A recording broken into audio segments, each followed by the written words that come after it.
Great. Let's get into it.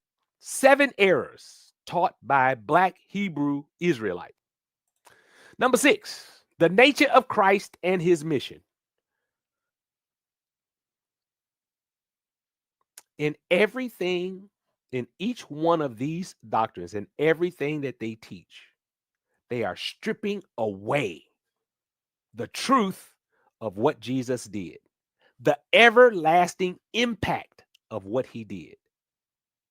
They don't know this because they've been deceived, but I'm telling you, they have everything they teach from start to finish, from Deuteronomy to Matthew, all of the verses that they use. 1 Corinthians chapter 10, which I didn't list here, everything that they use to prove that they are the true Israelites and what you have to do to become a true Israelite, they are stripping away the truth of what Christ did, who he came to save. And I'm going to give you some verses for it, okay? So that you're aware of this. The Son of Man came to seek and to save that which was lost. Those are his words. Yeah. But in Matthew 15:24, he came to the lost sheep of Israel. Yeah, we already proved that because there are verses right after that where he healed somebody that was not an Israelite, according to the scripture. So you are in error in anchoring your faith in that verse that Jesus only came to save a certain group of people. You're lying. That is not true. And if you're not lying, you're just deceived. You're in error. He himself said, I came to save that which was lost. Who's lost? Quite frankly, in everything I just heard come out of your mouth, you lost. You need the love of God. You do.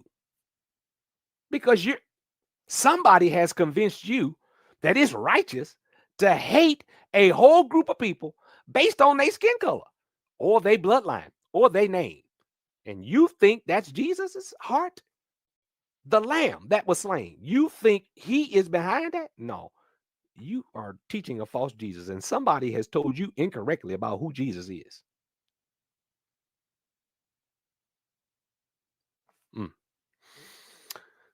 Here we go. Let's learn about Jesus. How about that? Since you're preaching a false Jesus, I'm going to tell you what he himself said. For this is Jesus talking about his Father and why he was sent. For God so loved the world. Can you please tell me who the world is? Well, it's the true Israelites. Are you sure? Because that's not what this word means. This word means everybody. That's what it means. God so loved the world that he gave his only begotten son, that whosoever, can you give me the definition of whosoever? Whosoever believeth in him should not perish, but have everlasting life. Let's not stop there. Let's learn some more about Jesus. Jesus said, by this all men will know that you are my disciples. Not how many scriptures you can read, how many scriptures you memorize and how many scriptures you can quote. Not how well you can call people devils. Not how well you and your buddies can scream out loud, Yeshua. Not how many miracles you can do. Not how well you can prophesy. Not how much money you make. Not how well you stand on the street corner and make people feel bad about believing in God.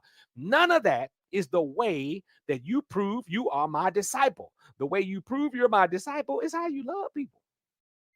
Rise up, Bezalel, make we shine, bring forth the light, make it divine. We